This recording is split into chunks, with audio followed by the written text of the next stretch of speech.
Ladies and gentlemen, boys and girls, it's the Sideline Junkies. We the guys that know sports from post to post, coast to coast.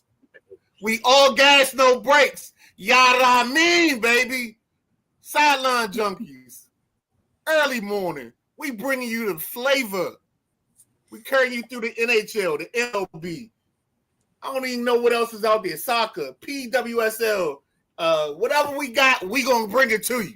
That's all I know. That's how we do, and that's how we roll. Ladies and gentlemen, I am the Midnight Rider. That's the gentleman Jack Carr. He's the big guy KG. We are the three guys that are bringing you sports today. Yada I mean. Take it away, KG. Man. Well, a rousing intro from the Midnight Rider. Fresh off his night shift, where he's known as the Fat Poet, where he does his Insomnia series. Please check that out because it's a totally different energy, a little bit more laid back. Put you in the mind of Melvin and the Quiet Storm. But that's not what we're here for today. Let me say this first and foremost. Good morning to all the mothers out there. Happy Mother's Day. To those that are celebrating this Mother's Day and your mom's no longer with us, she's in heaven. The Sideline Junkies would like to wrap their loving arms around you and let you know she's still watching down on you. She's proud of you and she still loves you. And we wish her a happy Mother's Day too. So, big group hug right there. So I embody all of that. I wanted to come in and go right and say it right and do it right. So yeah, Dolores taught you well. Well, you know, even though my mom's a sports troll, but yeah, she does it well. I told my wife the story about the North Carolina t-shirt last night. And I was like, yeah, it took me 3 years to wear that shirt. And I only wore that because it matched what I had on. And I was like, I don't want to wear this. No, you a fan. That's what it was. No, but back to the Midnight Rider. The Midnight Rider, the Fat Poet, the human Google. I'm a man of many names, but I only got one voice. So you got to listen to me. Well, yeah, that's true. J Dub checking in. Good morning, fellas. Good morning, J Dub. How you feeling? Rolling across the bottom of the screen is where you can click, like, and subscribe to Sideline Junkies on YouTube. We're also available on Odyssey, Spotify, Apple Podcasts, and iHeartRadio. Also, you can watch us on Twitch. You can watch us on Facebook Live. Just make sure if you Google Sideline Junkies and you see one of our lovely faces, you know it's us. You see the logo, you know it's us. Yep. So you can hit the Google machine and find out, where you can find us at. So that is what it is right now. NBA playoffs are heating up, fellas. So with that being said, let me get this right. Let me throw these out here right here. Boom. Let me throw those trophies back there. Because Jack, you familiar with those trophies. Let me well, Midnight Rider, you familiar with them too. I can't talk no junk about you. You familiar with them trophies. You know. I was about to say. Yeah, familiar with them. You familiar with them. We about to have some problems in here. Yeah, because I only got, 6 of the one in the middle. Y'all got 17 and 18, so I can't say nothing. I'm the little dog. Yeah. And I ain't won one in 7 years? It's nasty. It's just like a stink that's on you. Anyway, been so long. NBA playoffs are heating up. No. What's the Stevie Wonder song? Seems so long? Yeah. Yeah. Let's start with all 4 series are tied. Oh, I'm sorry. All 4 series are at 2-1. So let's start with let's start with the Friday game. you had the Cavs and the Pacers. Cavs 126, Pacers 104. Evan Mobley gave you 18 points, 13 boards. Jared Allen gave you 19 points, 12 boards, 20 points from Struss, 43 points, 9 boards from Spider Mitchell. Garland only gave you 10, but he really wasn't, you didn't need much from him. All you needed him to do was come out there and play. Exactly. For the Pacers, Siakam gave you 18. Miles Turner gave you 15. Nimbar gave you 10.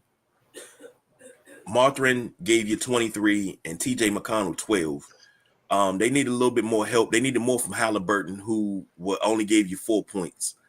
I'm gonna say this, and I'm gonna turn it over to you, gentlemen. Halliburton cannot, and I repeat, I stress it, cannot have another game like this if they expect to go any further. You're the star of this team. You're the leader. You have to lead by example. And I'll get into that in another series that we talk about, which is the next series.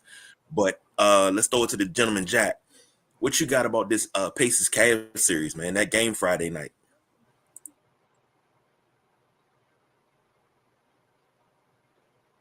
No, you were spot on.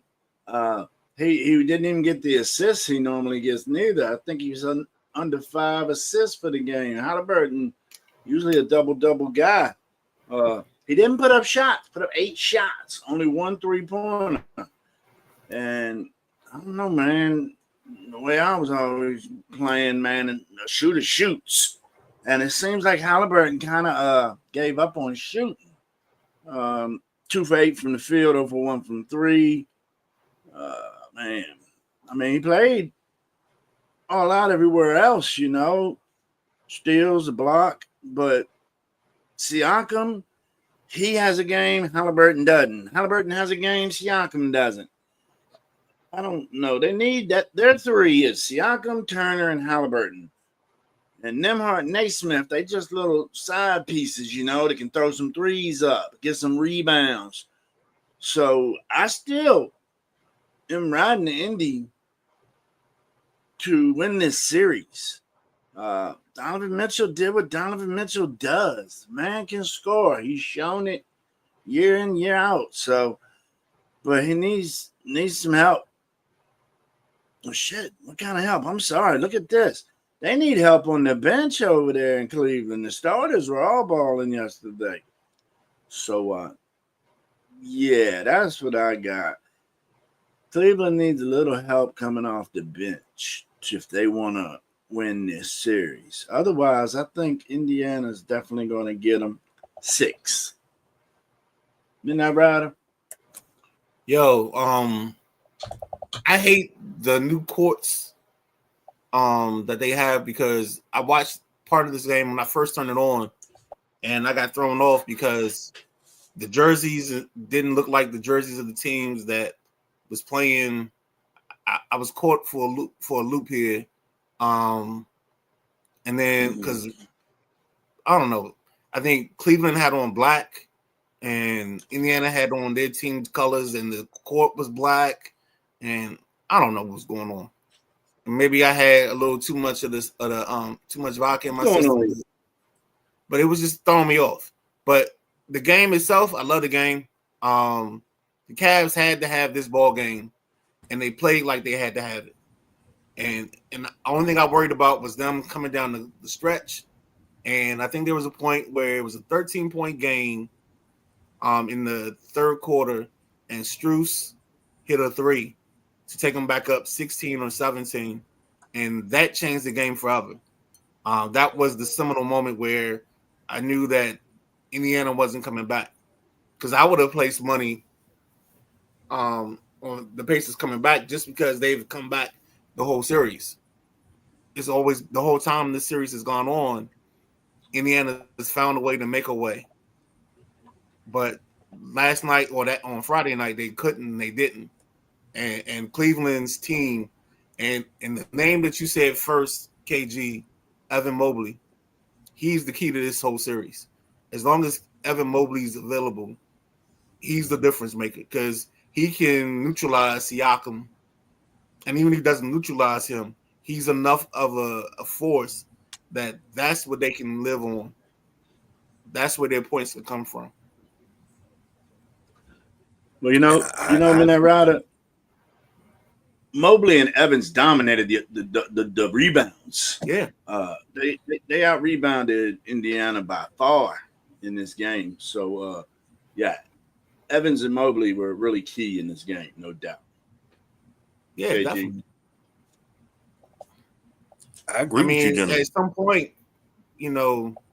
whether you like it or not, I think Evan Mobley's one of the best things going today. He's nice. Well, I'm gonna say this. Cleveland, I said it before, but Cleveland kind of limped into the playoffs. But they got to find their niche. They got to find their space because they can't play bad games. Number one, but I will say this: Indiana can't play bad games either. Halliburton gotta show up, and Xavier checking in. He said, "Get the Cavs crowd to chant how overrated the Halliburton." Well, I like the dude sword. Wow. No, because last year he was rated as the most overrated player in the league. So I get that. I like that pull, that dig. I get it. Well, I didn't notice this last night. There was 5 technical fouls on Indiana in that game Friday. I didn't notice it then, but damn, 5 technicals is quite a bit. That's how many Draymond got in the whole playoffs. Wow.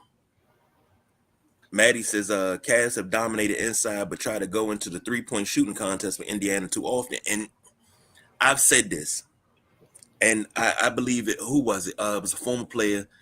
Who was it? Was Rudy Gay, matter of fact. He posted on X, nobody knows what to do inside a 3-point. Nobody knows what to do inside of a 3-point line. And I said, man, repost. Mm-hmm. Nobody knows what to do inside of 3. It's like everything is come down, set up outside the perimeter, shoot the 3. Get the rebound, kick it back out, shoot the 3.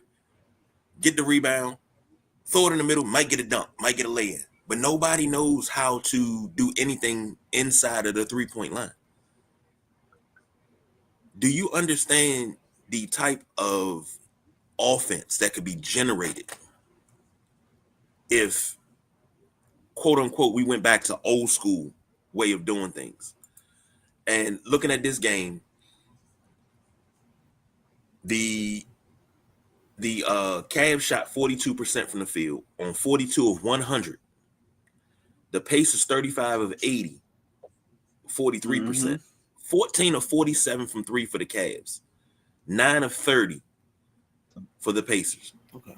And apparently they can't shoot free throws either because both teams shot in the 70s on free throws. 75% for the Cavs and 73% for the Pacers. It's and the rebounding numbers. Jack, you talked about the rebounding numbers. 56-37 in favor of the Cavs. Mm-hmm. That's a big disparity. When you win like that on the boards, 9 times 10 you're gonna win the game.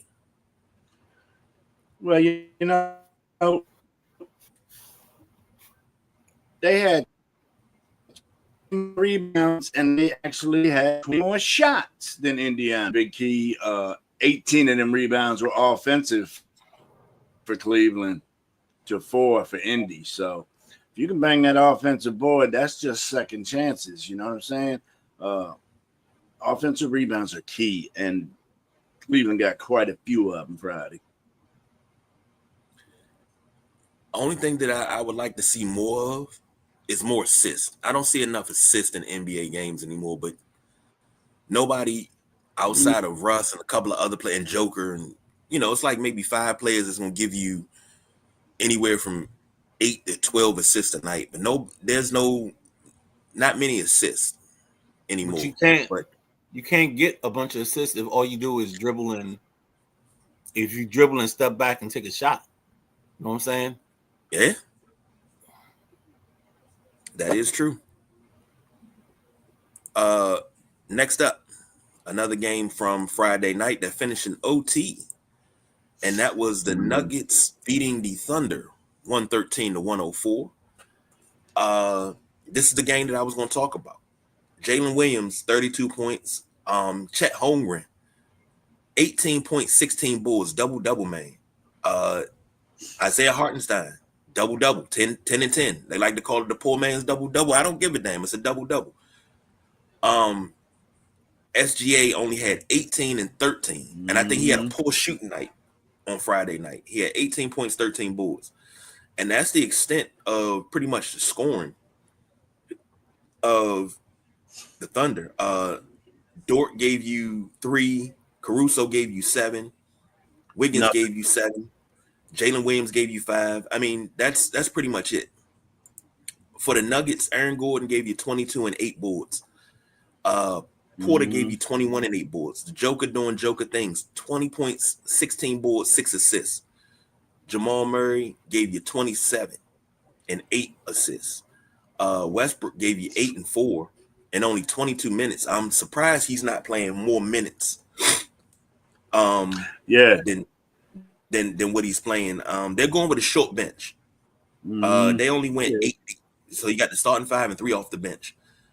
And the lowest man was 3 minutes, and that was Zeke Naji. And he just logged 3 minutes and got a triple baby shot. But I'm surprised that Russ is not getting more time.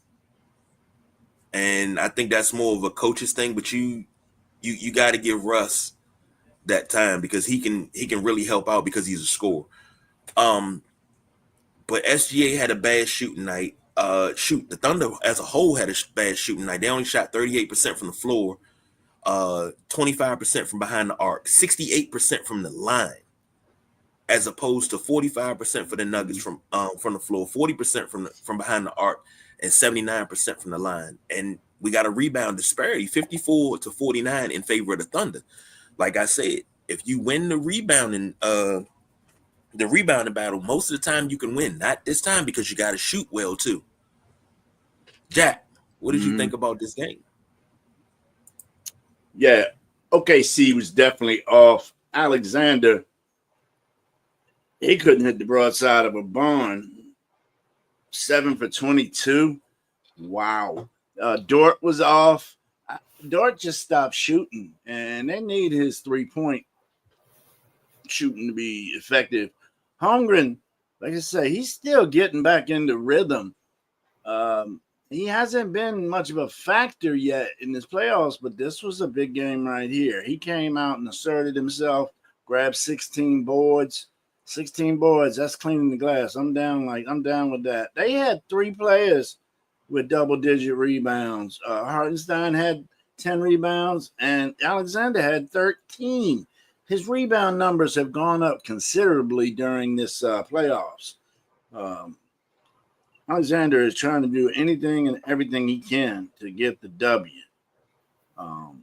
Jalen Williams just put the team on his back and said, Take a break, SGA. I got you. This is my turn. That's what happened there. But Denver is just a more experienced team, and I've been saying this since day one. I love the way OKC runs. I love their young team, but Denver is battle tested.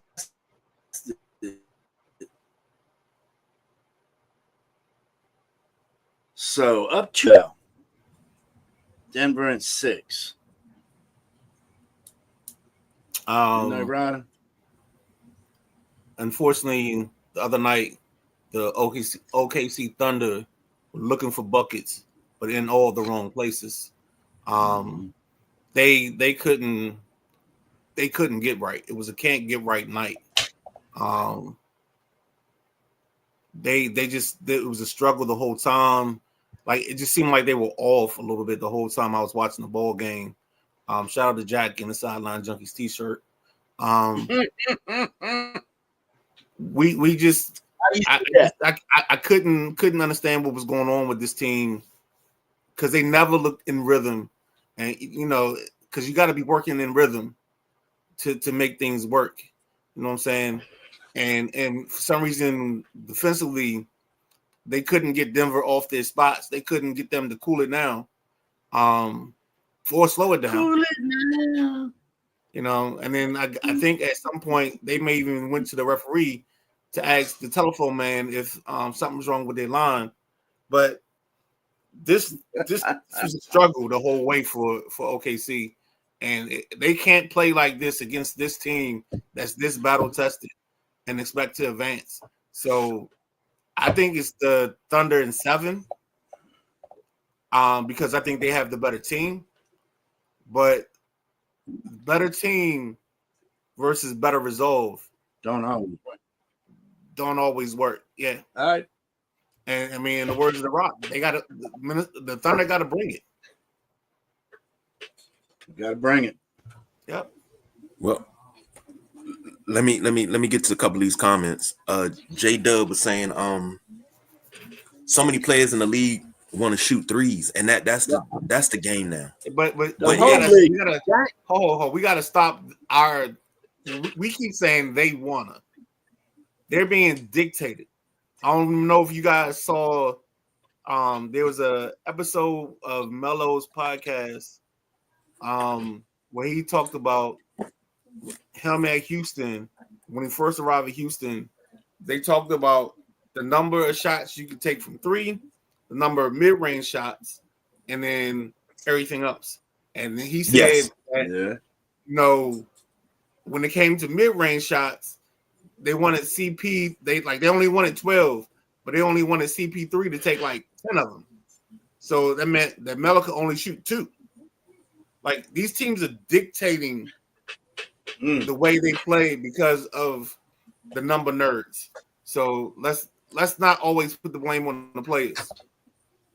I'll agree with that, because I do remember that episode, and it always makes me furious because if I know, and I'm gonna use it, you gentlemen that are in this room, if I know that Jack is a force down on the block, Midnight Rider got a dangerous mid-range jumper, when I bring the ball up, I'm not going to bring the ball up, wait for Midnight Rider to pop out the 3, wait for Jack to pop out the 3. That's not their game.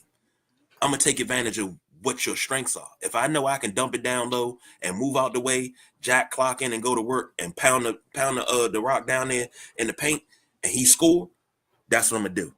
If I know I can drive and I can kick it to Midnight Rider on the right wing for a Midnight Rider mid-range jumper, I'm going to do it. But I don't like it. I don't even carry it no more, but that's cash. Exactly. Like an open jumper from the corner. That's what I like. Yeah. Chris Driscoll checking in. Good morning, gents. Good morning, Chris. How you doing this morning, man? Good morning, Chris. I still like OKC in 7. Yeesh. Yeah, I don't disagree. It can go either way in that series, but I think it's definitely going 6 or 7. I'm telling you, so far, this is one of the better playoffs we've had in a while. It's some great runs. The West is carrying. Buzzer beaters. We came out on fire last night and kept our foot on the gas last night. That's what we did. I don't know. We're gonna get into that. Don't jump ahead of yourself. Sideline junkies came out on fire. Yeah, they came out. Mm-hmm. The junkies. Okay. Next up was last night's game. You had the Timberwolves 102, the Warriors 97. Comment that Xavier made, I had to wait. He said the Clippers are out, but I got the Warriors in 6. I don't know, Xavier. They got to win 3 straight now. The T-Wolves, McDaniels 15 points, Julius Randle 24, triple-double Julius Randle. Yeah, 24 points, 12 assists, and 10 boards. Rudy Gobert. This is what you expect from Rudy Gobert. I mean, if Rudy Gobert gives me 9 points and 13 rebounds, and I don't know how many blocks he had, but if Rudy Gobert gives me that, I'm okay with that. And I'm hard on Rudy Gobert a lot. Oh. But there it is. I'm good with that. Rudy got 4 blocks.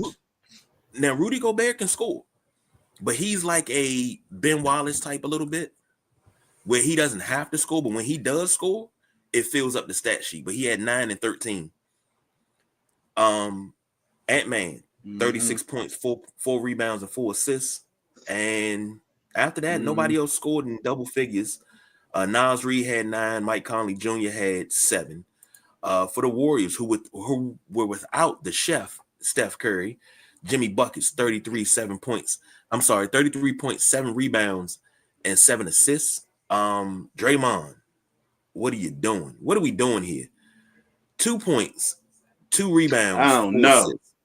That sounds like a triple single. I don't know. Triple single, baby. Yeah, sounds like a busted parlay to me. Jackson Davis had 7. Podziemski had 5. Buddy Hield had 14. Jonathan Kuminga, I'm not gonna call him what they call him out on the West Coast because this is a family show.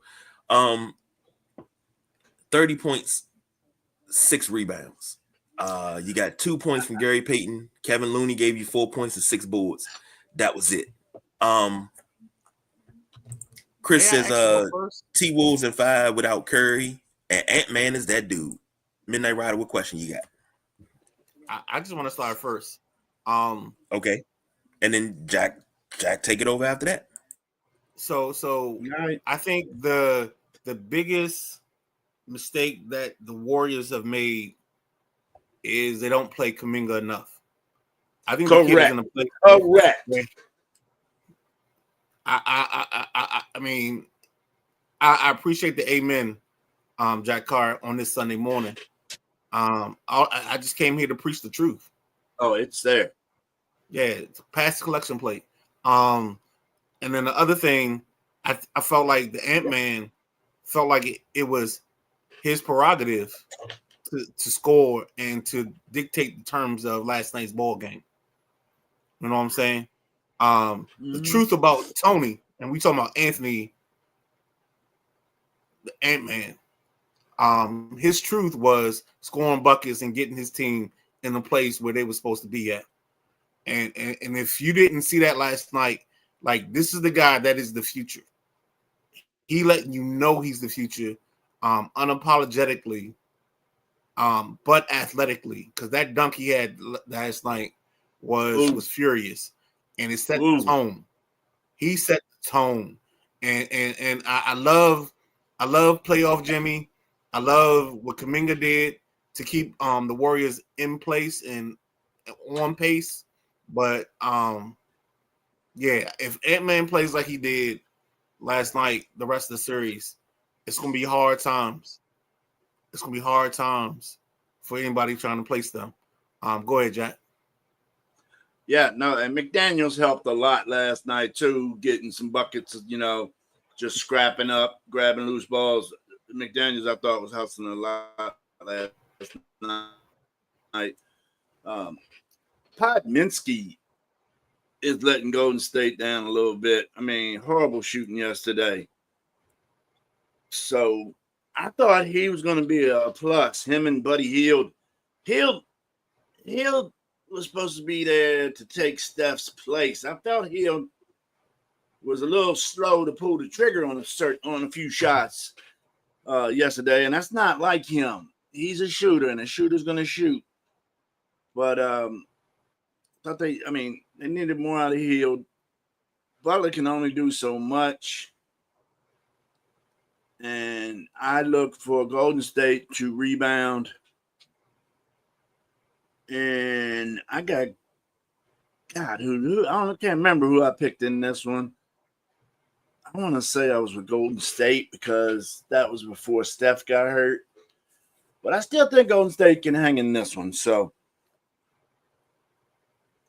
that's what's up. Oh, and Kuminga. Kuminga, he was getting no minutes in the first series, and I thought Kuminga tore the rim off the damn place through the season. I love watching him play. I mean, he cuts lanes well, especially when Curry drives that baseline move, and he'll kick it to Kuminga coming from the elbow, and he just tears that rim off. So I'm glad Kuminga had a great game, but they just need a little bit more to get over Minnesota. They got to limit Ant-Man a little bit. Let's keep him in the 20s. Kuminga is the biggest flaw of the Kerr coaching era. Is like him not being able to maximize this kid. This kid is a baller. Oh, he can play. He's something else. But it seems like Kerr just tries to hold him down, and I don't know what it is. I see the form, Jack, and I see the Sideline Junkies T-shirt. Shout out to the Sideline Junkies.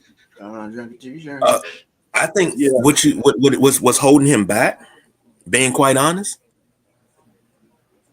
you don't shoot the three. No, it's not that. I think it's something behind the scenes that you're not seeing in practice.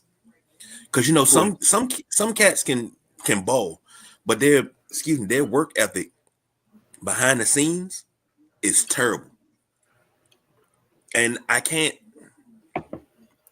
reward you for not putting the work in. And for some guys, they don't take it serious right away.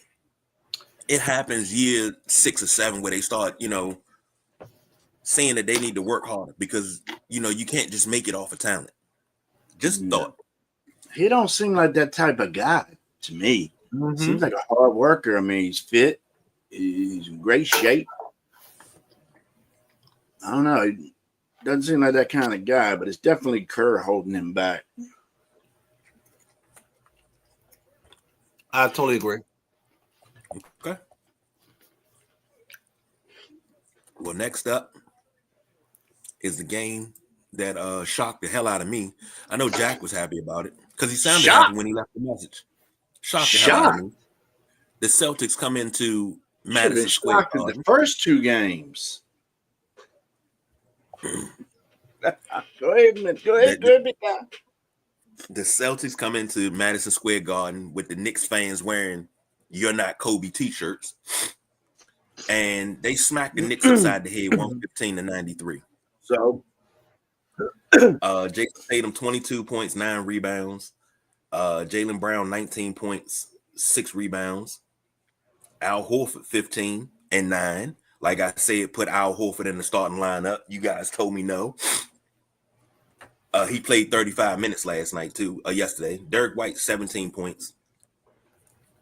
Drew Holiday had 8. Peyton Pritchard off the bench had 23. Porzingis gave you 5. Cornette gave you 6. For the Knicks, Josh Hart 10 points, 6 rebounds. Anunoby, OG. What are we doing here? 2 points, 2 rebounds, 1 assist. What is that, Midnight Rider? Triple single. God, he's a buster. My guy, Karl Anthony Towns. He turned into a little lion yesterday. 21 points, 15 boards. Double. Big me out. Jalen Brunson had 27. Mikal Bridges had 12. And after that, Miles McBride had 5. Mitchell Robinson had 6. And you got 2 from Cameron Payne. You need more from Anunoby. You need more from him. And this right here was not the performance that they needed. This may be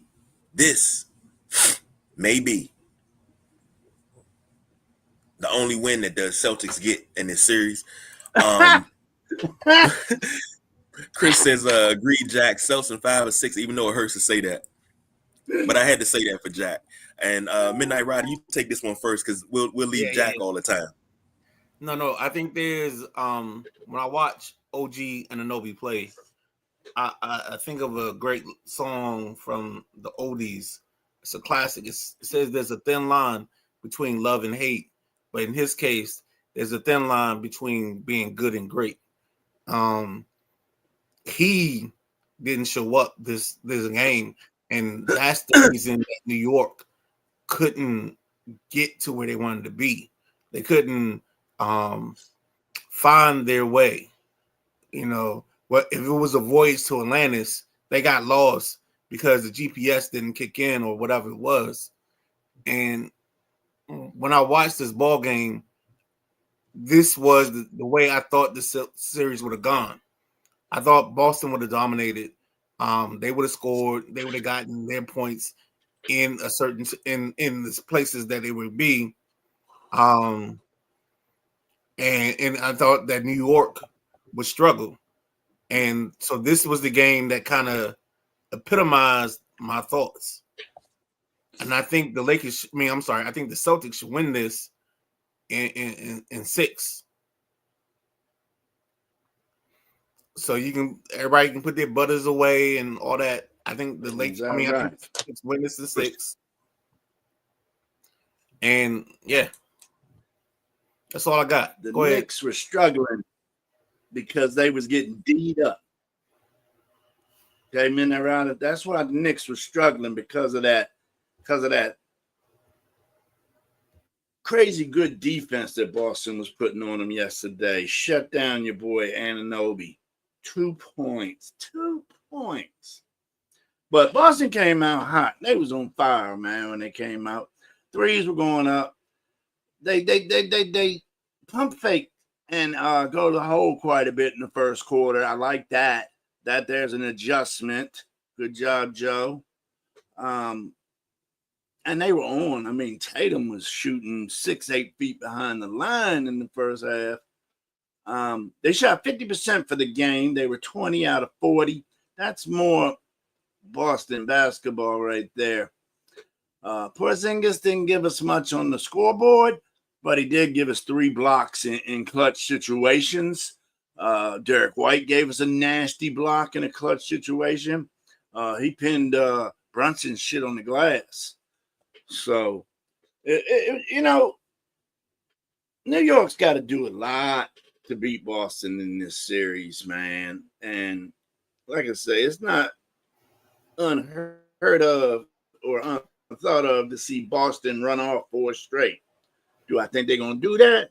No, I think, like I say, it's going 6-7. So Boston's going to win this series. They're the better team. And go ahead, Midnight Rider. What you got? No, it's back to KG now. Oh, I went first. Yeah. See, this is how I know I raised some of my kids right. Not all of them, just some of them. Xavier is iffy because today he's Xavier because he's right. He's Xavier because he agrees with you. Yeah. Mm-hmm. Now, if he super agrees with me, then he becomes Javier. Once he becomes Javier, that's rare air right there. But I don't know if you know about who that is. He get one more comment where he agrees. Excuse me, he becomes Javier for the day. But he says Knicks in 5. I'm not discounting anything that the Celtics are doing, have done. I just think the Knicks are going to grind the Celtics down. And I think if they would have got more points, would they lost by what, 22? That 22 could have been another 20 from Anunoby. That would have gave him 22, and maybe a bucket or 2 more from Hart. Maybe something else from Miles McBride. Maybe something else from Mitchell Robinson. But they got it. Thibodeau's teams they pride themselves on defense. I know that from his time in Chicago. And people say, well, he's not running these guys into the ground right now. Jalen Brunson did play 40 minutes. Man, most of the time in the playoffs, you playing 45 to 46 minutes. And they're using a deeper bench than what they normally use. So I just think they're going to grind these guys down. And I think I said it before. I'll say it again, and I'll sit on it. Knicks in 7. So you going to Blue Magic that, or you going to just sit on it? You say what? You going to Blue Magic that, or you going to sit on it? No, I'm just going to sit on that. I'm going to sit. I'm going to sit right in that pocket and say that. He's scared. What the hell is going on? No, because I don't want to jinx it. Because but I gotta say it. Boston is just so good. Hey, give me a second, guys. I'll be right back. All right. What's up with you? We got it. Well, you know what? Let's do something we ain't done in a while, Jack. Since the Midnight Rider needs a second. Since the Midnight Rider needs a second, how about we take a second? We'll be right back. I'll take a second.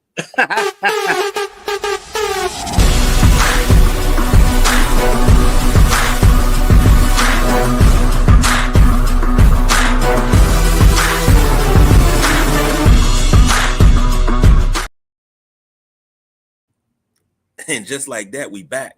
As you can see, or if you can see, our background has changed. So that means the topic has changed. And with that being said, we got a little NHL playoffs to talk. We had some games. We got games today. We got 2 games today. Jackson Stars of the day at 4:30 and 7:30 respectively. Yesterday, let me grab this comment real quick. No, Xavier, they don't have DiVincenzo anymore. He is in Milwaukee. And that, I think that's a little bit of a myth there. Minnesota. Yo, I want to give a bleep you to that group of people that knock on your doors to get you to believe in Jesus. That's the reason I was over your house today. I thought it was an emergency. That's why I left the show for a minute. And that's who was at my door. So bleep them. Gosh darn it. I'm sorry. That's okay. Golden Knights versus the Oilers. Game 3 was yesterday. Golden Knights 4, Oilers 3. Edmonton leads it 2-1. Who scored your goals? Riley Smith scored 2. Carlson scored 1, and Connor McDavid got 1. For the Golden Knights, Roy scored 1, and then for the Connor McDavid for the Oilers got 1. Perry got 2, but they could not hold on. Gentlemen, talk about it. Yeah, Edmonton still, they still up. I think they're the better team. They got, man, Connor McDavid, man, he's throwing that puck. That puck coming in hot.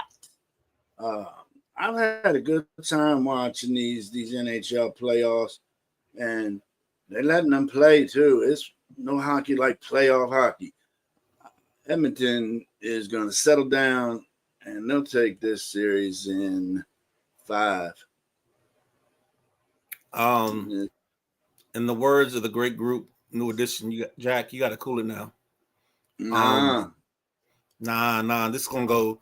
Draisaitl and McDavid are gonna just run shit, man. Them two guys. No, I understand what you're saying, Jack, because they're the best. They're the best 2 players in the series. But the problem is that the Golden Knights have the better team.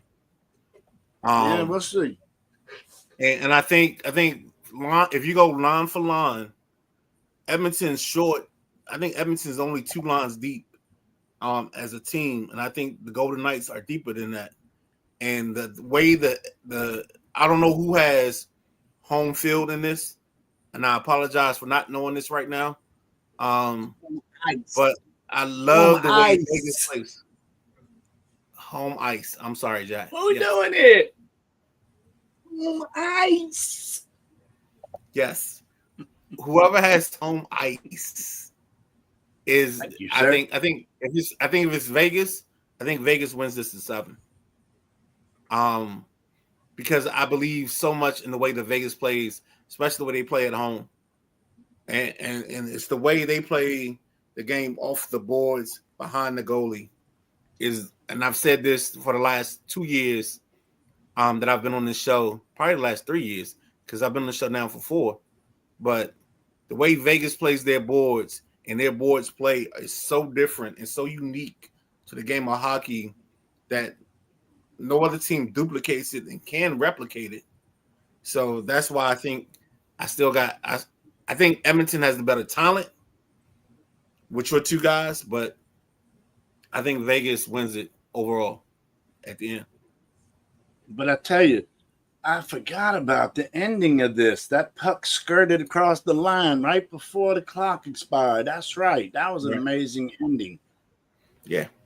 I mean, there's been a lot. There was the overtime game with the Jets and the Blues, 2 goals in 2 minutes, and it's just been an exciting playoffs so far. We still got a ways to go. Jack, I think the funny thing is we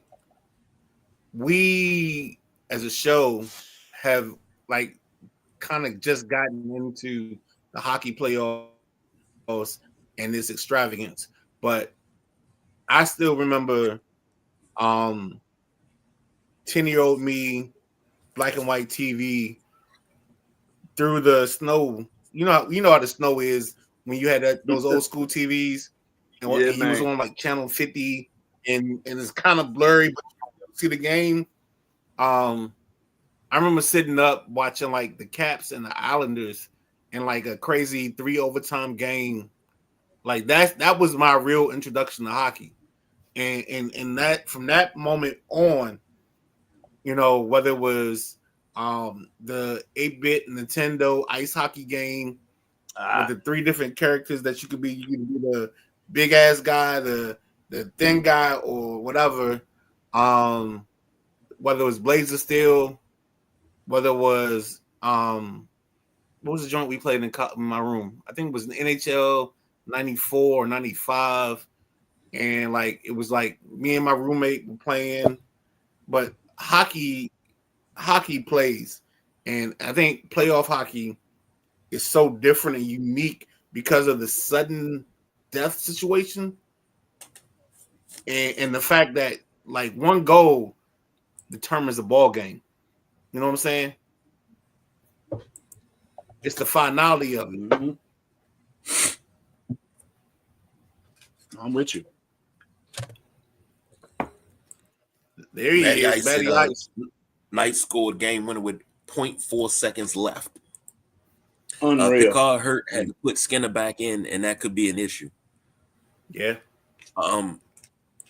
Something you said, Midnight Rider, to Jack when you started. You said it was a song, and you told Jack to do something. What did you say? Cooler now? Ooh, watch out. Jack's gonna lose control. Oh, Lord. Oh, Lord. Next up, this is the heartbreaking one. Canes 4, Caps 0. Carolina leads the series 4-0.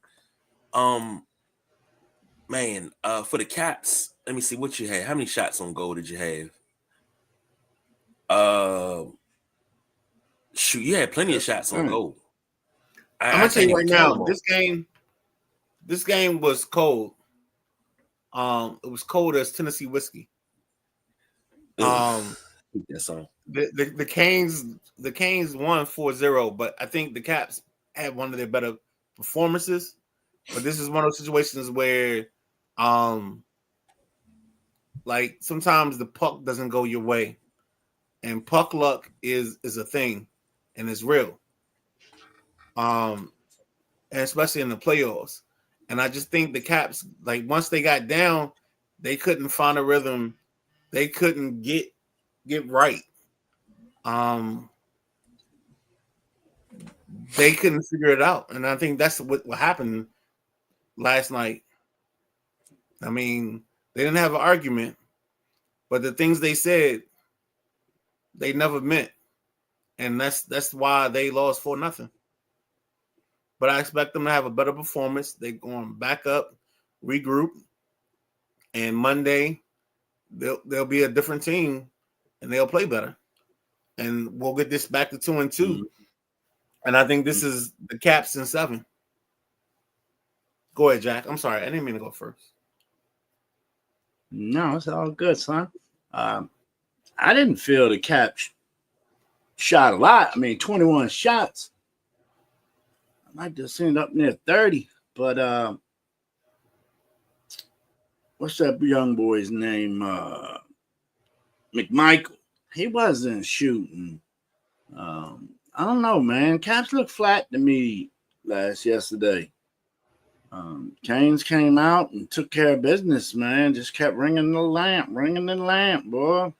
So I see the Caps rebounding nice, and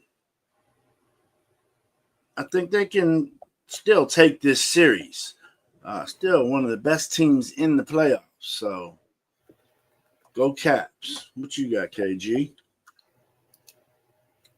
Well, for me, I need the Caps to get back on the schneid, man, because playing like this ain't gonna beat Carolina. And Anderson, 21 shots on goal. He saved all of them. Mm-hmm. That for the Hurricanes, that's kind of crazy. But I'm scared, man.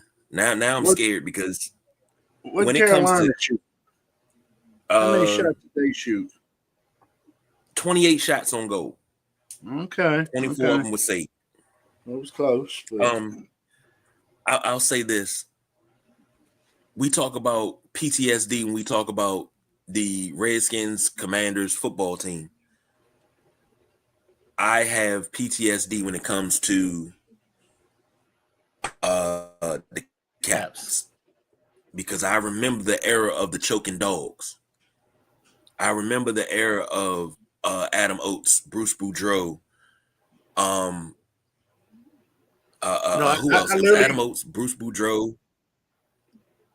Go ahead. I called him Chokvetchkin back in the day. What? Because we could score with the best of them, but we couldn't do anything. So, I own my post. I have a thing where when the Caps lose, it's like, hello, darkness, my old friend. Yeah. Even after winning the Stanley Cup, you wouldn't think back to those days because you just won a Stanley Cup, what, 6 years ago? Mm-hmm. 18, wasn't it? Yep, 18. It was 18? 18, the Nats won in 19. Yep. Because the Nats, the Mystics, and the Valor all won the same year. Yeah, that's Titletown, USA. You was on your shit that year. Yeah, Titletown, USA, baby. Yeah. That's what's up. They got to stay down in Carolina tomorrow. They're going to be in Carolina tomorrow. So this is a must win. You got to steal one down there. You got to steal it. Yep. You got to steal it, and then you got to come home. What is it? But let's not go there. Back on the point that you kind of knew that going into Carolina, this game was the game that Carolina was going to take. So let's not lie to ourselves or sell false hope. Like, this was the game that you knew Carolina would get, and then you had to get one, and it was game 4.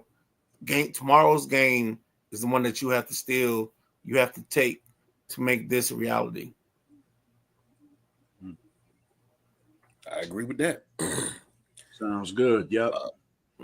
Couple comments. Sam said, I almost missed the show, got bamboozled with the replay last night. Oh, man. Sam, it was in the comments that it was a replay. We took off for Backlash last night. Backlash and the holiday, man. Wake up, Sam. He said the whole universe is out of alignment. Kentucky has a bourbon shortage. Canes are Kane and WrestleManiacs are MIA. Who will save us? Hogan, not that piece of shit. He won't save us. Sam said every era comes to an end, KG. Yeah, it does. But that darkness, it hurts because it's like, are we falling right back into it? And that's something about DC sports. It's like you kind of sort of see the light. You see the sunlight peeking through the clouds, and then all of a sudden it gets dark again. No, it's not. And it's like, I've said it for years, it's a darkness that hangs over DC sports, but it's starting to lighten up. No, that darkness has died. That ship has sailed. Like God has come to us and told us that if you say my name and repent, you will be born new. Say my name. So this DC area now that you talking about, it's a whole different thing. Like the Nats are getting right, the Wizards are getting right, and like you just can't. You gotta let your PTSD go. Okay. Like, don't get weak. You know what I'm saying? Don't go chasing waterfalls. What we got coming here now in this place, it's a red light special. And if you don't cool it now, you're gonna lose control. Lose control. Sam say got me wondering if this is a replay episode too. No, Sam, this is live and in living color. Sam, you can't get this on replay, baby. Maybe Sam's a replay. Next up, you had the Jets. This is from Friday. The Jets versus Stars. Jets went 4-0. The Jets had 24 shots on goal, of course. Yep. 3 of them were scored, and I think they got an empty netter. The Stars had 21 shots on goal, and they were all shut out. Gents, talk about it. I don't have much on this one because I watched it. The Stars were hot. I think the Jets are the better team. If you don't know, check out tomorrow's show, 5 p.m., the Drive Time episode with Matty Ice and his crew, and they'll give you the better hockey coverage on this. What we're doing right now is just a cursory to respect all the sports that we cover. But yeah, I think the Jets came back and played to their level, and that's why we at 1-1. And I think today we'll figure out who's the better team because they play tonight at some point. Go ahead, Jack. Yeah, no, Winnipeg. That boy, I'm not sure if I'm pronouncing his name right. Ehlers. He had a heck of a game for them. He was throwing that puck all over the place, even put in the net twice, man. So he came through with 7 points? No, 7 shots on goal. That's pretty aggressive, man. 7 shots on goal in a regulation game. That's a lot of shots from what I've been seeing. I don't know, man. I think the Jets are going to take this series. I like the Jets. I like them ever since I saw that overtime game in Game 7 of the first round. I became a big Jets fan. So go Winnipeg. That's all I got about that. How they say? That's all I got to say about that. KG? Sam said 6 Sam burn, Jack. What you talking about? When you said Sam might be a replay. Yeah. Another game from Friday night. Panthers 5, Maple Leafs 4. Toronto leads that series 2-1. The Panthers had 36 shots on goal, and they got 5 of them in.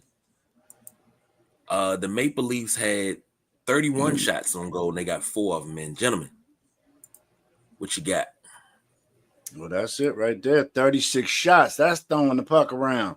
36 shots. I like this game because there's a lot of goals scored. Very awesome game. I hit my parlay on this game too.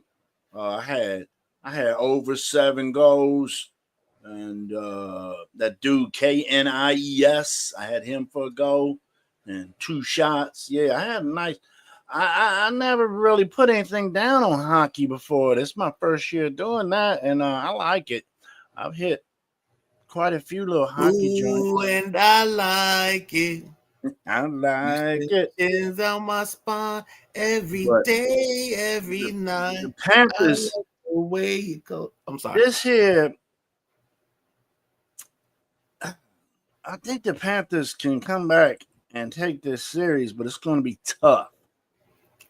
I totally agree. Isn't that Matty Ice's squad? No, Matty Ice's squad is the Canes. It's the team that's playing the Caps. Yeah. Where the Panthers from? Florida. Yeah. That's okay. Duval Paul's team. Right. So you're gonna puck around and find out. Puck around and find out, fool. Yeah. No, I like the Panthers in this series, and thank you for hitting my parlay. Way to put that puck in the net, kid. That's all I got on the Panthers Maple Leafs. No, I think the Panthers played one of their better games. I think this is a very even series, and how we get to this end, I think this is another series that's going to go 7. I don't see a series on, especially the East Side. Fair East Side. by thy side will stand. But no, by the east side. I just think the East is so even that I think we're gonna have 2 7-game series, and the team that walks away is a team that we think or thought could have won this series or won this game, and could have won the cup. So you're not getting cheated because you're getting the best of the best, but the teams that didn't make it will still work out. Work it out. If that makes sense. Oh, yeah, I forgot about that. Maddie said all about Connor Hellebuyck for the Jets. Yes. Yep, it's their opponent. Gentlemen, if you Hellebuyck. Nice. Gentlemen, let's take a pause for the cause, because I got some news that shocked the hell out of me yesterday, and I wonder if it shocked you. So I'm trying something new here. But we'll be right back.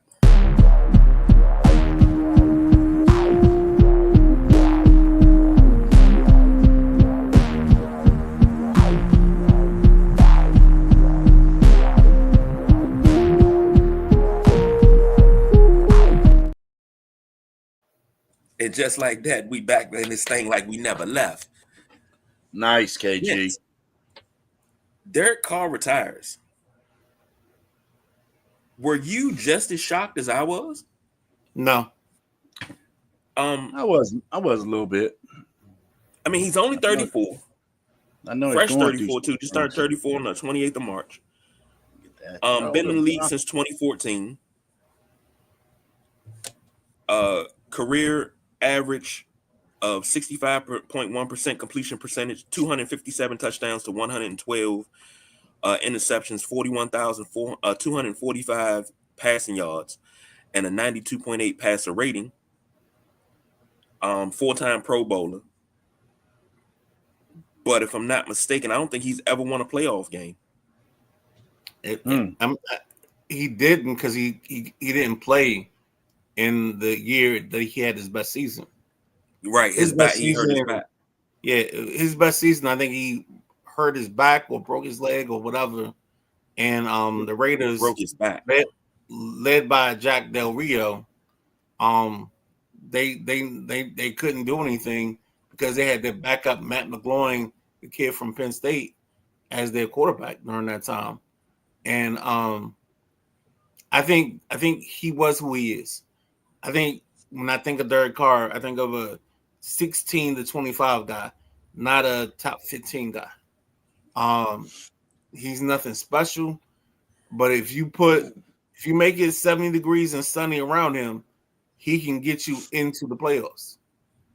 And I think that year in Oakland, that was his best case scenario. But after that, I don't think he ever had that scenario again. So it's not like he's not an affliction. He's not a bad quarterback. I just think he's not good. I mean, he's not great. Or he's not really good. Understand? Well, I think he had some great games. Right, in moments.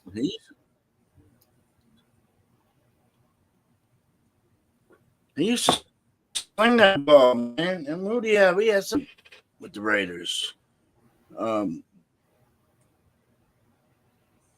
But, is ending his career. So it sucks, but I think you'll see Derek Carr in a booth somewhere doing some announcing or analyzing in the studio. Derek Carr is not going to be away from football.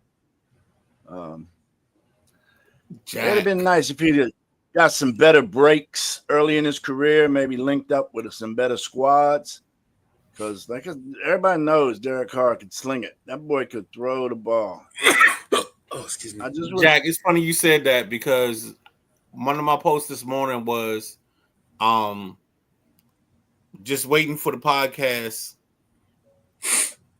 It could be ignition. It could be in the car. It could be tuning my engine up, whatever. But I think it's Derek Carr and David Carr, and they could be starting their own podcast, kind of to be on the same level as the New Heights and the Barstool situations. So should we reach out to the Carr brothers and say, hey, you got a home here at Sideline Junkies Podcast Network. If you put it together, we'll broadcast it. Sure.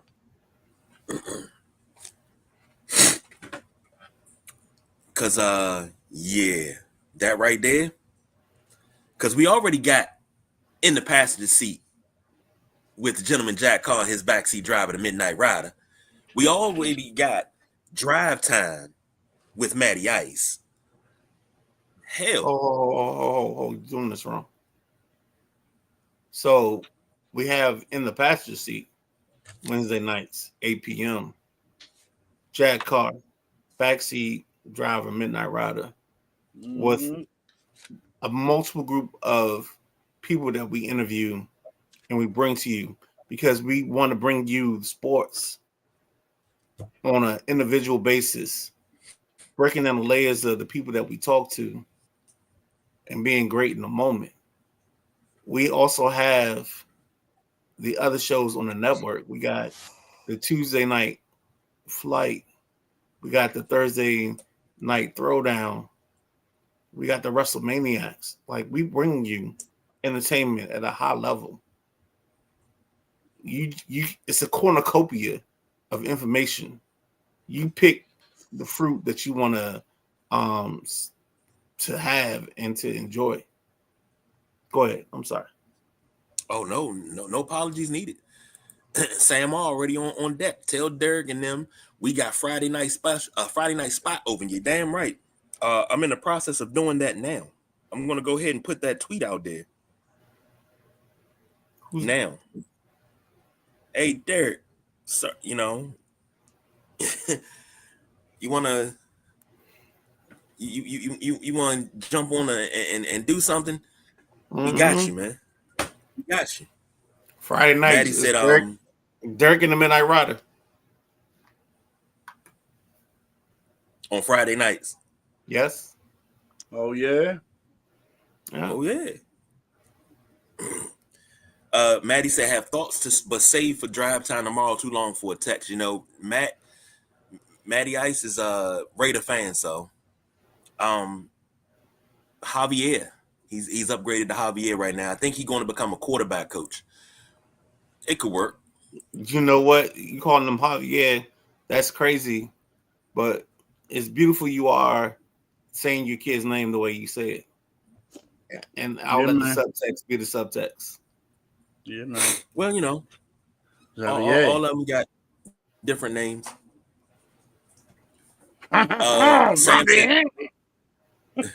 Lean on Me and Stand and Deliver, two of the best school movies. I give you that. Sam said, he said cornucopia, meaning we got a copia on every corner stop on by. Sidelines got you covered. Hey, he must have missed the intro, baby. Because we got you covered from post to post, coast to coast. All gas, no brakes. Yada, I mean. Sam R, that's for you. I'll say this. I don't think Derek Carr is a Hall of Fame quarterback. I think he was a pretty damn good quarterback. Let's say that. Mm-hmm. I don't even know why we even starting this conversation. I can go with that. Well, I'm saying it because I'm giving my opinion. I'm letting you know how I feel.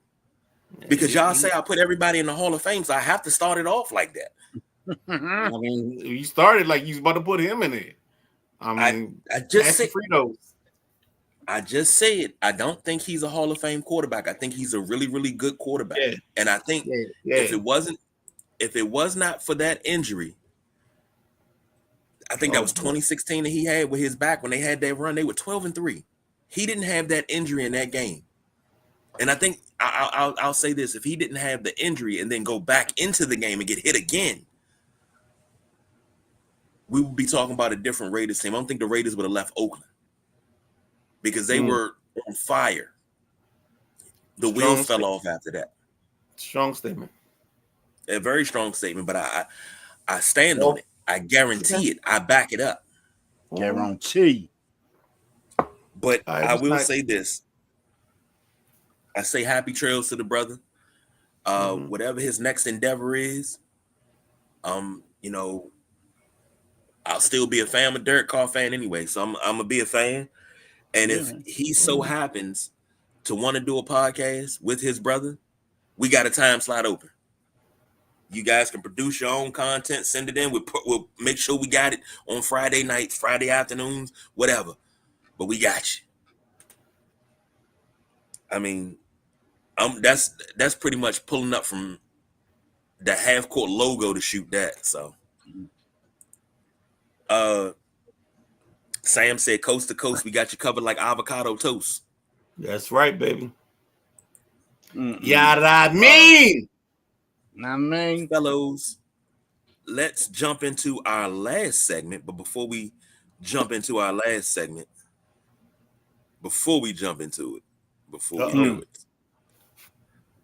let me throw something at you because I know you probably missed your fix. But just to give you a little small fix, here's a little something from the WrestleManiacs.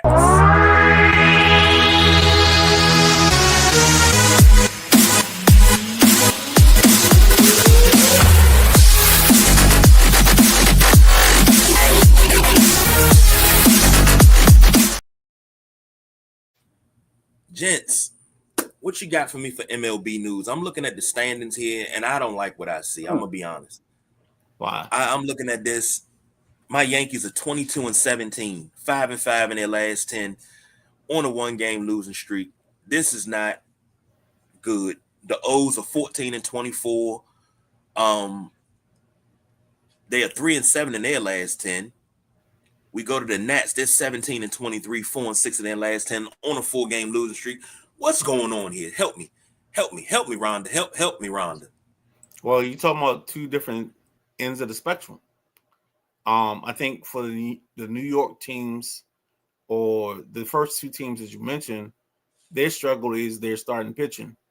And I mean, New York and Baltimore, I'm not talking about that. And I think on the other end, it's the back end. Pause. But it's the part where the bullpen comes into play. Because, you know, teams only pitch their pitchers like 6 innings or 5. And I think that's the problem for the Nationals is they don't have quality arms going after their plays. And I think New York, and I think New York is figuring its way out. I don't think New York starting pitching is the issue.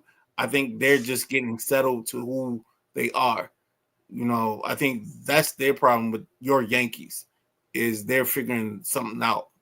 I think the problem with the Nationals is they don't have a bullpen and they're figuring that out and trying to find the guys.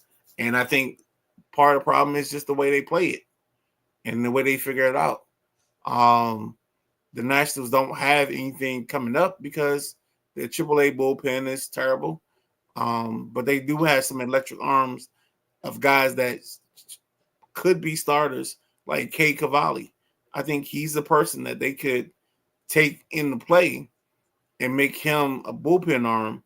You know, they have a kid, Cole Henry, who I think has started to do some things, but he also is a person that could be a bullpen arm. And you start moving up guys like they moved off, what's his name, Lucas Sims. They moved off a couple other guys that Jordan Poche or something like that. So they moved off of those guys. So now you're starting to formulate something that can be your bullpen and make you a team that can win 75, 78, maybe even 80 ball games as opposed to what you got now.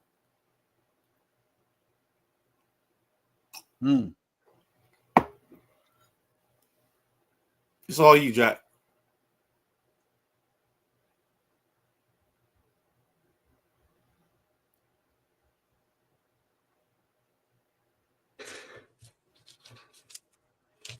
we on now?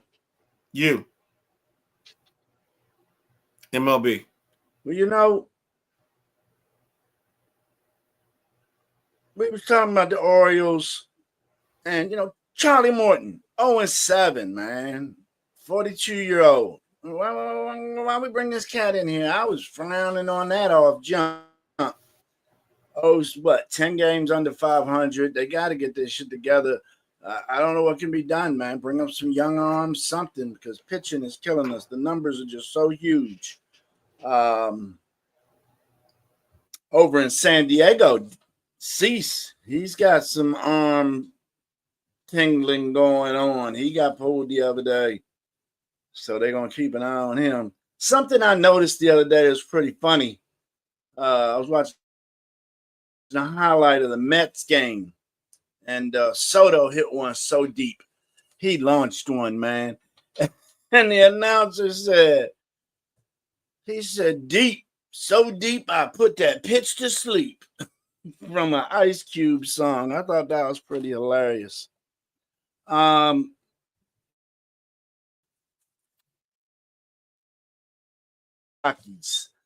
If you're putting some money down on some games, you got good chances if you bet against the Colorado Rockies. Boy, they horrible. They got beat by San Diego yesterday, 21-0. San Diego hit 5 home runs. 5 players had 3 RBIs for San Diego. And the starting pitcher for San Diego, 5-hit shutout. You don't see complete games that much. Midnight Rider was just a short amount of innings most starters throw. So I thought it was awesome to see a complete game thrown yesterday in the San Diego, Colorado game. Another game that had big numbers, Cincinnati and Houston. Cincinnati defeated Houston 13-9. My boy Ellie De La Cruz hit a grand slam yesterday. So that was nice. I don't know. And also in the National League, they're somehow making pitching work over there with all the injuries they got to their starters. So, yeah. That's about all I got in baseball right there, guys. Couple comments real quick. Excuse me. Where we at? Sam all said Sideline Junkies is a better offer. Sidelines offer is better than any offer MeTV can give them. Aha! Zing. Oh, Javier said so that's you got one. Sam R is a B1. Definitely. It's been pretty bad.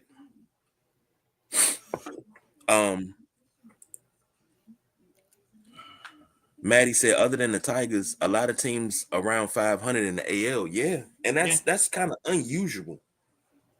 It's like also it's a pitching thing. I kind of sort of wonder, are we actually going to get a 100-win team this year? And I think Dodgers. It's gonna be a struggle because everybody's so close. It's not I don't think it's a talent deficiency. I think it's a talent. Like teams are talented, and it's so talented that I think there's a even playing field.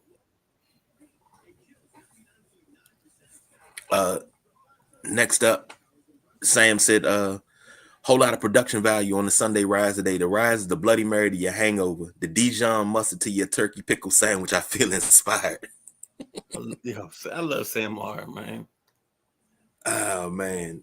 But fellas, we got one more thing to get to. Outside of baseball, we got anything else? Like I guess we can save it for Tuesday to talk, stats on MLB. But pitching is going to be the conversation, I think, for the whole entire season because that's sure. Myself and Jack, you said that's my thing? Yep. Why you said that's my thing? But I'm sure Maddie feels the same way. Maddie, you can throw it down in the comment if you feel the same way. But pitching is going to be a problem because nobody pitches anymore. You say that I don't want to start like it. I don't want to start it that can only go 4 innings, man. No, you say that because you're saying it from the spectrum of like there's no change. Like you hold value to you, like you let 80s and 90s pitching suckle at the teeth of your nipple.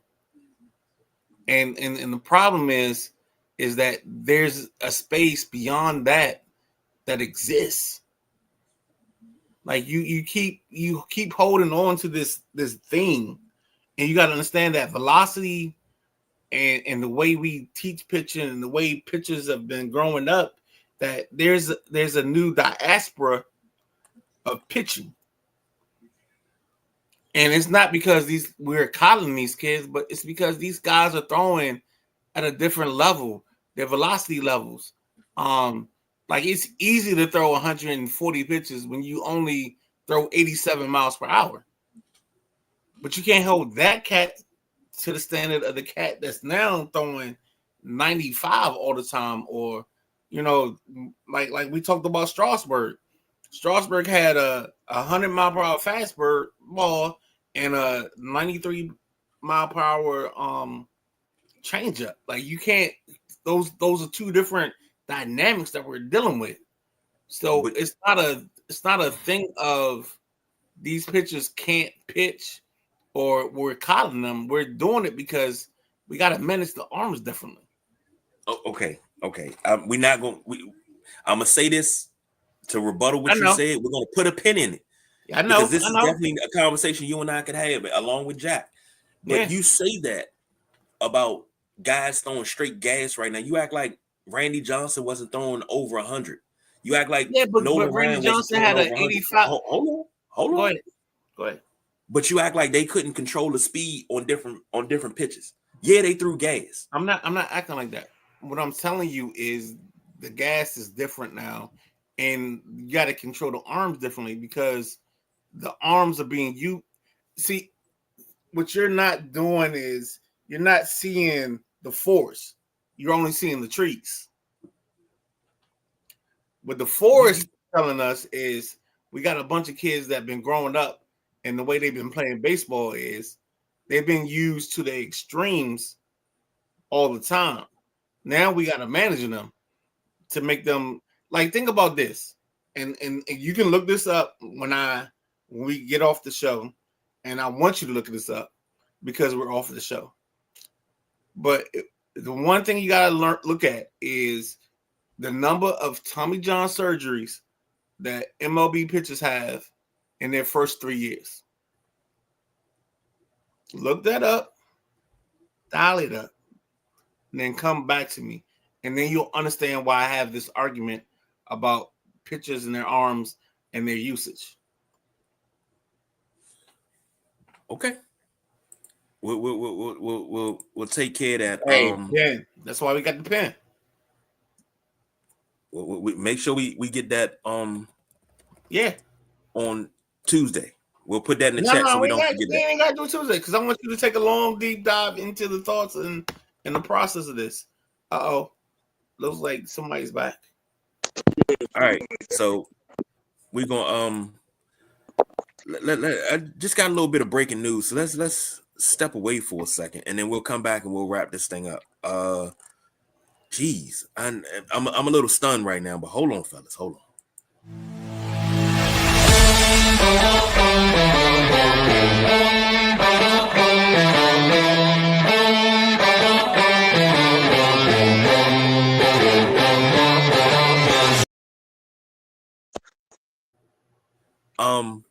Sad news. I just got word that Sabu passed away. Who? ECW legend. For those that don't know, hardcore legend Sabu. Snap. Passed away, and I'm just like, I'm sitting here and I'm stuck. I want to argue with the Midnight Rider, but that just popped across, and I honestly stuck right now. 2-time ECW World Champion, 1-time FTW Champion, ECW World Television Champion once, ECW World Tag Team Champion 3 times with Taz and Rob Van Dam. Right. He was the second ECW Triple Crown champion. A lot of accolades. Hardcore Hall of Fame in 2009. Indie Wrestling Hall of Fame in 2024. Man. NWA World Heavyweight Champion once.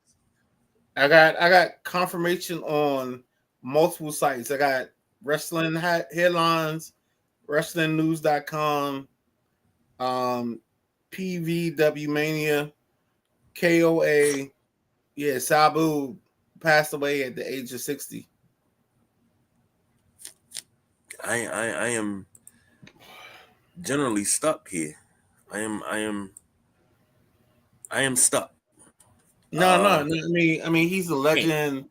He's the guy that, I think if you weren't a hardcore fan, he made you transition to a hardcore fan in wrestling. He was like your gateway drug. He was your marijuana, to get into the sport that is ECW Extreme Championship Wrestling.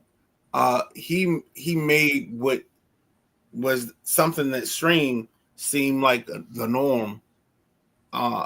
If I could use that as the best way to describe him. I love me Sabu. I loved everything he did. He's one of those guys that he was a great caretaker of the product, but he never needed the title. And wrestling fans understand what I'm saying. Like, there are wrestlers in the world that they don't have to be the champion, but they can still carry the product to a different level. And KG, you can correct me if I'm wrong on that. No, you're actually absolutely right. And he just wrestled his final match back in April on the 18th at GCW Game Changer Wrestling's Joey Janela Spring Break. I remember that because it was his last match. He went through the barbed wire, and he was tangled up in the barbed wire, which is one of his spots. And like, we just watched him wrestle not even a month ago. Like, this is the life that we live now, bruh. We life we live. Okay, I got to pull it back together. We got a couple more things to get into so we can get out of here. Damn, rest in peace to Sabu, man. Of course, the WrestleManiacs will be jumping in on that. Hopefully, before we'll try to do it before Saturday. But gents, who you got? Midnight Rider brung this up.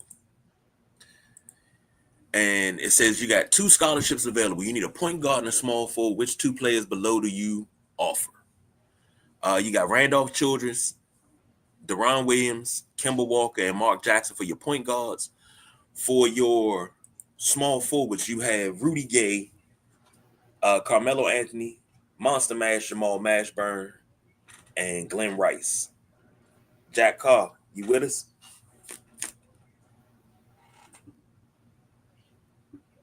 Yeah, I'm with you. Mark Jackson and Carmelo for me. Yeah, if going on their college skills, I go Mark Jackson and Carmelo Anthony. Carmelo came in and just took the college world by storm in that 1 year, you know, when they had got a national title and everything over there, Q. So I like Melo running my small forward spot, Mark Jackson point guard. All right. Go ahead, KG. I want to go last. Okay. I'm going to take Randolph Childress and Jamal Mashburn because Randolph Childress, very underrated at Wake Forest. I mean, those that were in the trenches and, you know, you come from the era of the the great Georgia Tech guards and Kenny Anderson and Travis Best and all those guys. And then in the ACC, you also had Randolph Childress. And he was when we talk about handles, he was a guard with handles that could get anywhere he wanted on the floor to get to his spot and he could score. Jamal Mashburn is just fucking Jamal Mashburn. As much as I hated Kentucky, but I hated Kentucky because they were so damn good. So Monster Mash all day long. You know, you can't teach 6'8", 235? Yeah. Built like a brick shit house, and you can't move him on the block, but he can shoot the jumper too. Give me Monster Mash all day long. I love you guys' list. And the reason I want to go last is because I know my list is so me. So at the one, at the guard, it's number 5. It's Deron Williams. I've had this argument since 1999 or whenever he was coming out of college. I picked him over Chris Paul because he point guards like I point guard. Like I like the guy that's the passer and the scorer. And then my small forward, I don't care what you say. Those 4 guys on that list, there's only one man for sure, and that's the Monster Mash. Nobody could do what Mashburn did. Like Mashburn is Mashburn. So give me Deron Williams and Mashburn, and you guys can pick out the style of our rings for the team that we got going on, because we win the championships. We ain't worrying about Final Four appearances. We win the championships with them 2. I don't care if they 2 years. I don't care if they 3 years. We win the championships with Deron Williams and Mashburn. One and done. Don't matter. They can be one and done. I just feel bad for y'all because y'all wasted y'all picks on other people. And then I just see Christian Laettner. Yeah, putting his foot in his chest and not being thrown out the ball game. I see what you see.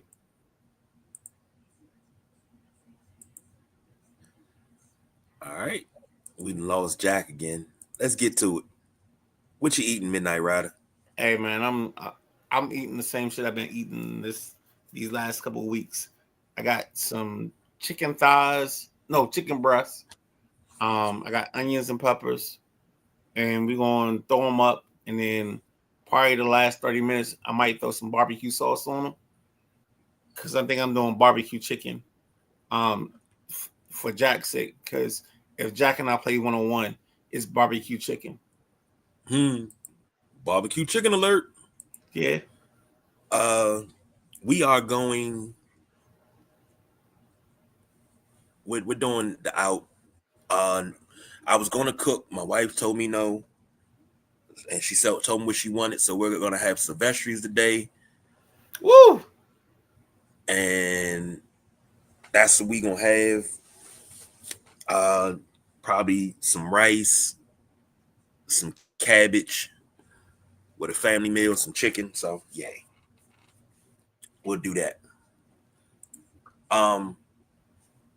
Sam all said this is a while back. He said, what y'all eating? Going to try ranch pizza for brunch with chicken, jalapenos, and hot sauce. That sounds good. Not even gonna lie, that sounds good. Man, I'm sorry if I seem a little off, but I'm just shocked by the news. When you get news like no, that. I get it, dog. We Sabu is like one of those wrestling classics. It's like he's like a B-side artist. You know, like if you don't love say you love El DeBarge, but on the backside you like Chico DeBarge. You know what I'm saying? And something happens to Chico DeBarge. You're distraught because Chico is like, I don't know if people don't know about that album that Chico dropped. You know what I'm saying? Yeah. Yeah, what I mean? All right, Jack, what you eating today? Oh, yeah, we got some. I got 3 ribeyes. Gonna throw on the grill. I'm gonna make myself some of them veggie pouches I make. You just get some foil, and I'm gonna throw some onions and some Peppers. asparagus, some taters with some salt and pepper and butter. Just wrap that package up into a little envelope. Yo, you do that? You do that shit? Oh yeah. Oh, Jack, you are my new best friend. I mean, I like throwing the asparagus whole on the grill sometimes, get some char on it. Yep. But since we throwing a bunch of vegetables together, because my wife don't want no potatoes, but me and Cameron want potatoes, so we're gonna do 2 pouches with a bunch of mixed veggies in there. And like I say, I ain't had a steak in a minute. I'm ready to bust these ribeyes up, y'all. Bust these ribeyes up. So Cam is on for good. 1 more week. Okay. She got a bunch of exams. She got 1 more week, and then she got some exams after that she just got to go up for a couple hours. Ooh, Cam. Yep. She bringing her shit on. There's boxes in the house. She bringing her shit on. Cam, where'd y'all go for lunch? Well, Friday. While Cam's home, Cam got what?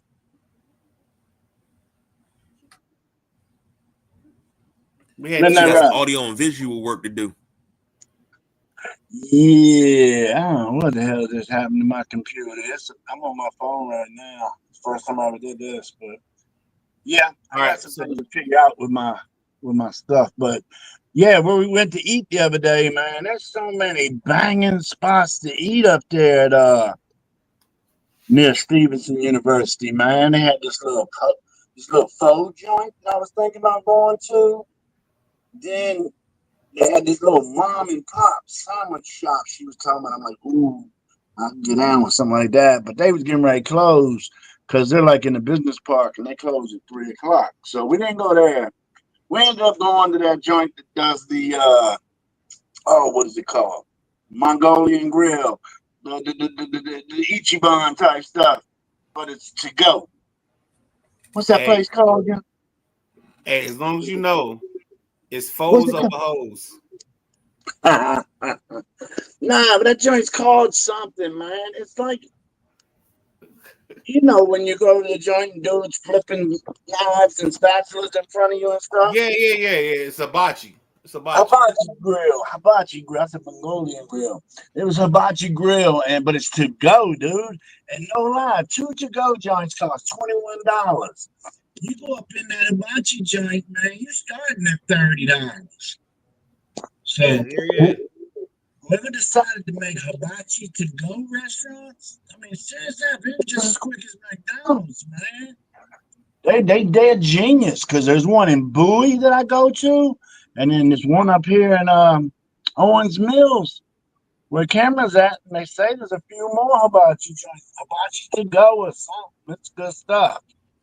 So yeah, that's where we went for lunch, Midnight Rider. But I tell you, I got my eyes on a couple more little spots. There's so many eating spots up there. It's crazy.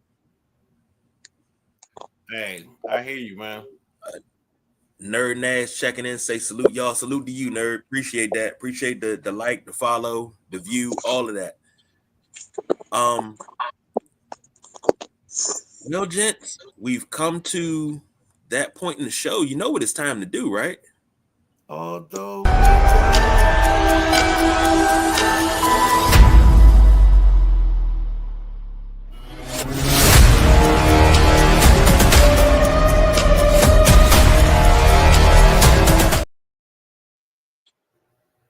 ain't used that in a while. Just trying to get back in the flow of things.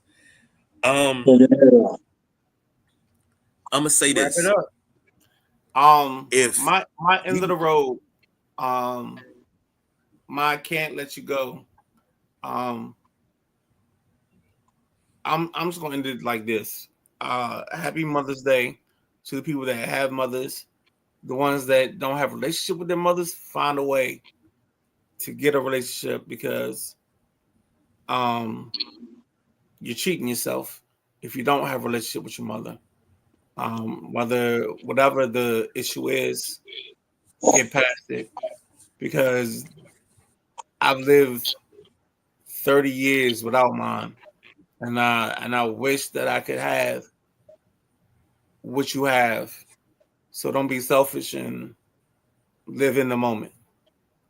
Go ahead, guys. I heard that.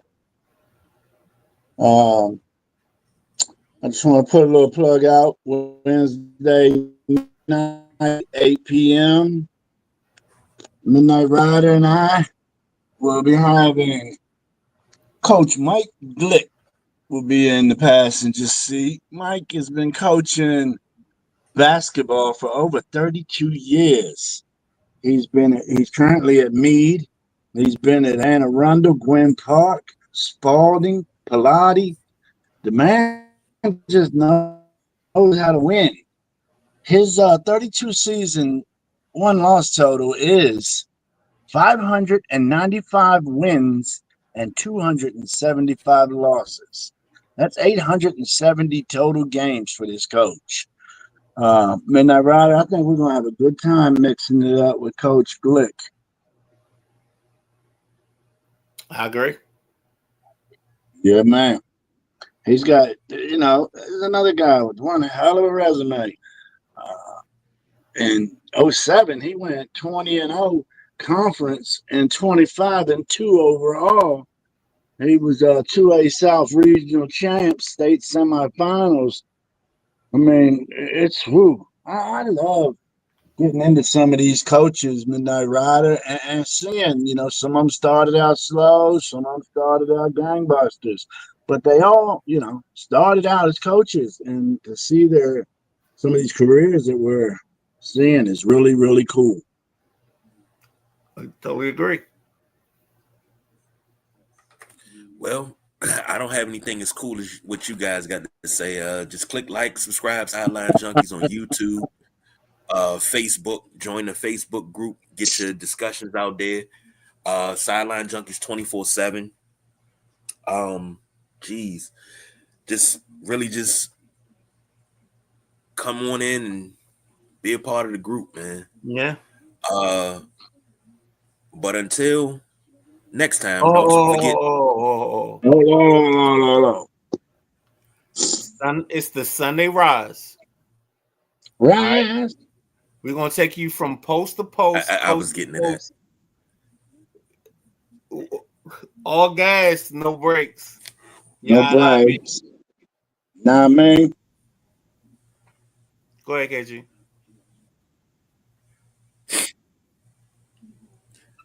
So that today is the Sunday Rise. Tomorrow, drive time with Matty Ice. Tuesday, drive time with Matty Ice tomorrow at 5. Yes, Tuesday, 7:45. You have the Tuesday night flight.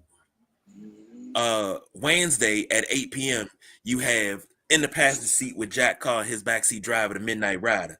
Thursday, you have the Thursday night throwdown at 7:45. Friday, Friday Eve show. Friday Eve show, the show that everybody talks about around the water cooler and the stale donuts. Yes, right. It's a Thursday night throwdown. That's right. Friday, we normally do a little bit of replays, but we're trying to leave that spot open on Friday for Derek Carr and his brother David. Carr. So we're trying to leave that open. We're gonna shoot from half court and see if we can get that.